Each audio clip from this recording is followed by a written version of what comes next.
Сегодня мы продолжим обсуждать последствия атак по России.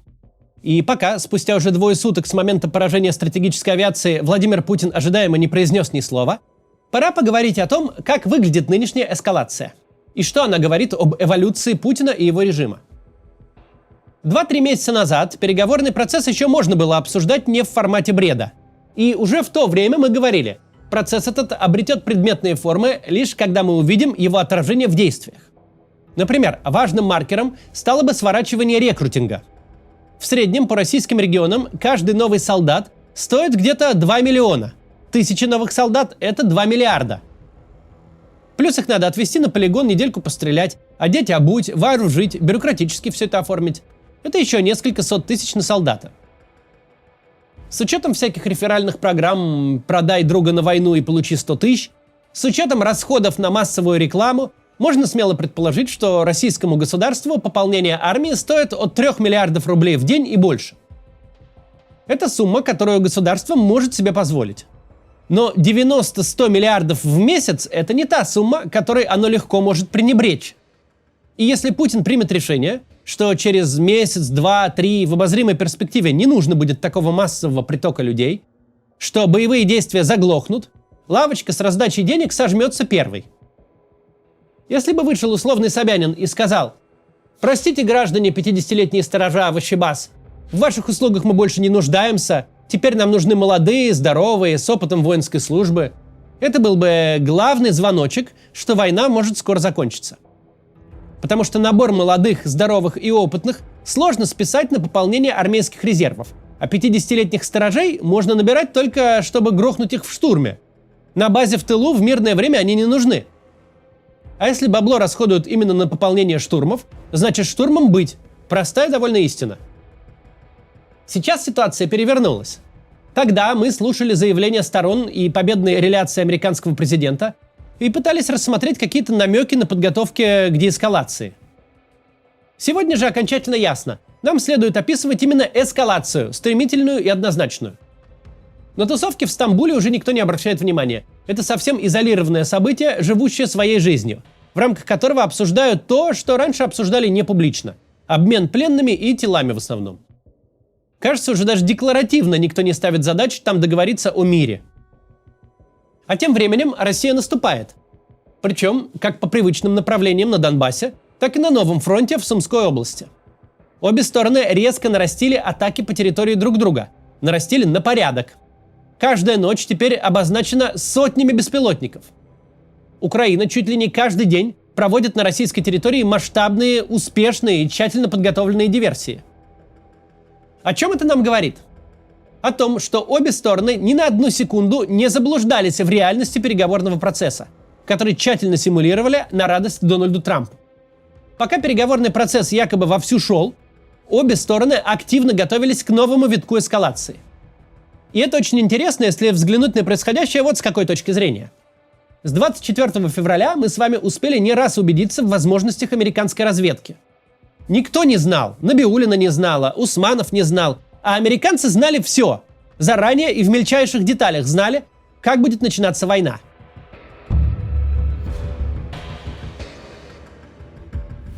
Новая американская администрация, кажется, вполне искренне рассчитывала, что ее нынешние миротворческие усилия приведут к реальным результатам. Но пока они активно торговали этими надеждами, на каких-то полигонах Путин готовил новую наступательную группировку. На складе в Челябинске собирали контейнеры с дронами. Диверсионные группы готовились подрывать мосты. С обеих сторон готовилось производство дронов в совершенно ином масштабе. Те американцы, к которым мы привыкли прислушиваться, вроде как не могли не видеть, что стороны готовятся хреначить друг друга с утроенной силой. Такое не скроешь. Что полезно запомнить для всяких будущих умозаключений. То ли разведка уже не та, то ли ее коммуникация с начальством потеряна, то ли нам сознательно врали. Но в любом случае выходит, что американская администрация очень громко всех мирила и заявляла, что вот-вот помирит, в то самое время, когда стороны масштабно готовились к новой главе войны. А значит, мы больше не можем ориентироваться на официальные американские заявления так, как делали это прежде. Если раньше можно было думать, будто американцы так уверены в результате, потому что знают что-то такое, чего не знаем мы, то сейчас так думать не выйдет. Ничего из того, что сейчас происходит, нельзя подготовить за дни или недели. И всю эту подготовку, очевидно, или проморгали, или ничего о ней не говорили. Самое же интересное в происходящем сейчас то, что оно, похоже, идет поперек ожиданий вообще всех. Мы не обсуждаем здесь тех, кто на ожидания эти жизнь поставил, решил государство нагреть на деньги, подписав контракт накануне окончания войны. Эти граждане, которые были уверены, что вот так вот работает, уже, к сожалению, давно Сумскую область штурмуют, а некоторые пополняют списки медиазоны. Это, конечно, очень крайняя степень недальновидности, по сравнению с которой нет ничего страшного в том, чтобы борщ запивать растворителем. Но вот это мнение, что можно сходить в военкомат за бесплатными деньгами, оно ведь не на ровном месте взялось. Оно питалось всеобщим ощущением, что приход к власти Дональда Трампа все изменит, что повоевали и хватит. Тем же всеобщим ощущением руководствовались те, кто ринулся покупать акции российских компаний. Это прошло почти незамеченным, но индекс Мосбиржи с момента возвращения Трампа в Белый дом до первого телефонного разговора с Путиным и скандала с Зеленским в Белом доме вырос в 1,5 раза, с 2400 до 3200 пунктов. Получается, абсолютно все, от простых тружеников с инвестиционными приложениями банка до богатых и влиятельных людей, решили, что цикл ненормальности заканчивается. Что впереди однозначно позитивное событие, и надо успеть им воспользоваться раньше остальных. Да мы и по социальным опросам видим. Никому не нужны никакие победы.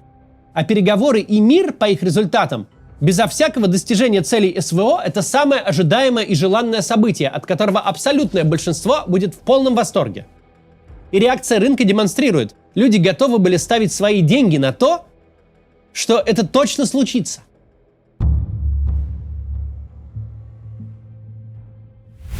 Кстати, такое поведение максимально нетипично для того режима, который мы знали и помним. Тот режим никогда так себя не вел. Он всегда чуял общественное настроение и стремился им совсем уж поперек не идти. Вот всегда получалось чуять, что коронавирусные ограничения, например, не продержатся, что от них либо надо отказываться, либо они снимутся сами собой. Всегда получалось уловить, где надо остановиться. Очень точно руководство поняло, в каком моменте граждане перестали получать удовольствие от Крыма, когда стало пора сворачивать всю эту русскую весну. Абсолютным большинством происходящее начало восприниматься просто как кровавая мясорубка, сопряженная с большими и бессмысленными расходами.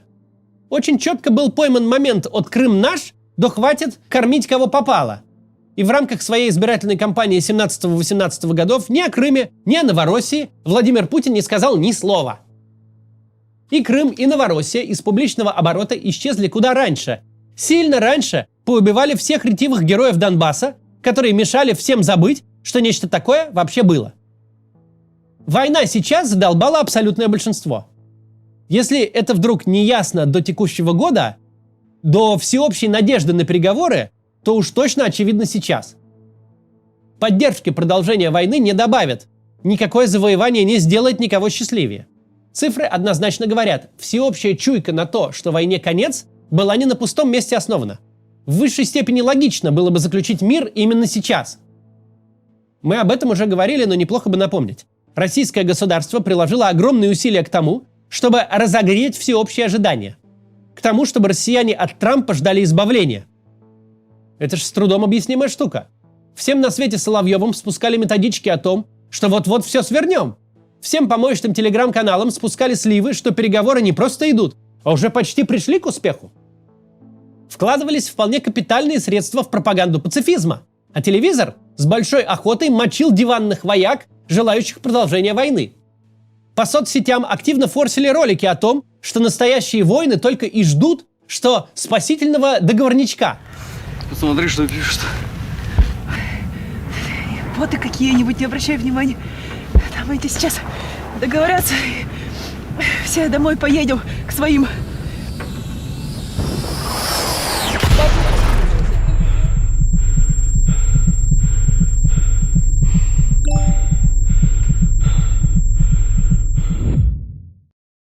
Абсолютно логично было бы предположить, что если государство так вкладывается в пропаганду договорничка, в то, чтобы это слово перестало быть ругательным, значит, оно собирается этот договорничок заключить. Информационные автократии по жизни так себя ведут. Прежде чем что-то сделать, их задача общество к этому заранее приучить. И тут прям приучали к тому, что мы всех целей и так давно достигли, а сейчас пришло время зарабатывать и на двоих с Трампом редкоземельный металл добывать. Опять же, за калейдоскопом событий это забылось. Но Путин публично предлагал США сотрудничество в разработке российских недр. Вместе те самые редкоземельные металлы в России добывать. Казалось бы, в былые годы, в сильно более вегетарианские времена, за такие разговоры распяли бы любого оппозиционного политика. Это что такое? Приглашать американцев к нашим природным богатствам?